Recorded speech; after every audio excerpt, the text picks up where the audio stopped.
ചിറ്റൂർ തത്തമംഗലം നഗരസഭ 12-13 വാർഡ് കൗൺസിലർമാരുടെ നേതൃത്വത്തിൽ SSLC +2 വിജയികളെ അനുമോദിച്ചു.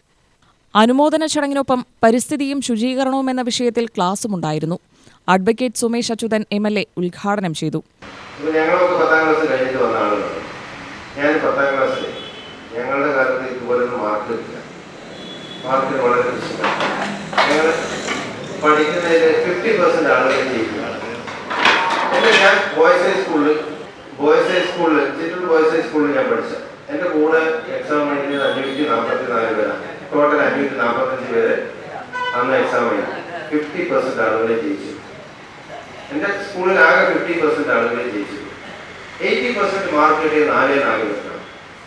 ഇപ്പം ചിറ്റൂർ വാട്ടർ അതോറിറ്റി AXC ആയിട്ട് വേണം ഉൾപ്പെടെ 4 പേർക്കാണ് 80% കിട്ടി. 60% മാർക്ക് കിട്ടിയ 11 ആളാണ്. 545 ആള് 11 ആൾക്ക് 60% മാർക്ക് കിട്ടി. അതിലൊരാളാണ് ഞാൻ. 545 ആളിൽ 15 പേരിൽ ഒരാളാണ് ഞാൻ. അഹങ്കാരം എന്ന് പറഞ്ഞാൽ അത് ജന്മനാത്രി അഹങ്കാരമുണ്ട്. അപ്പൊ ഈ മാർക്കും കൂടെ കിട്ടിയ ഭയങ്കര അഹങ്കാരം. അങ്ങനെ ആ അഹങ്കാരം കൊണ്ട് തന്നെ നടക്കണം. കുറക്കാലം അഹങ്കാരം കൊണ്ട് നടക്കും. പഠിപ്പ് കുഴപ്പമായി, ഡിഗ്രിക്ക് കുഴപ്പമായി, പോട്ടെ. 8 കൊല്ലം കഴിഞ്ഞപ്പോ അപ്പൊ ഞങ്ങളുടെ കൂടെ പഠിച്ച പകുതി ആളുകൾ തോറ്റിരിക്കുകയാണ്. 50% ആളുകൾ തോറ്റിരിക്കുക.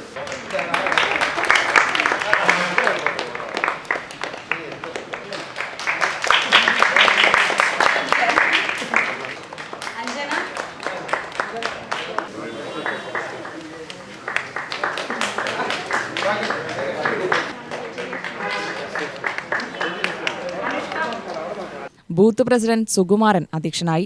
ചെയർപേഴ്സൺ കൃഷ്ണലീല മുഖ്യാതിഥിയായി പങ്കെടുത്തു. Standing committee chairman Sasikumar, Sadiq Ali, Gopakumar, Vijayan എന്നിവർ പ്രസംഗിച്ചു. ജൂനിയർ ഹെൽത്ത് ഇൻസ്പെക്ടർ വിനയൻ ക്ലാസിന് നേതൃത്വം നൽകി. UTV news, Palakkad.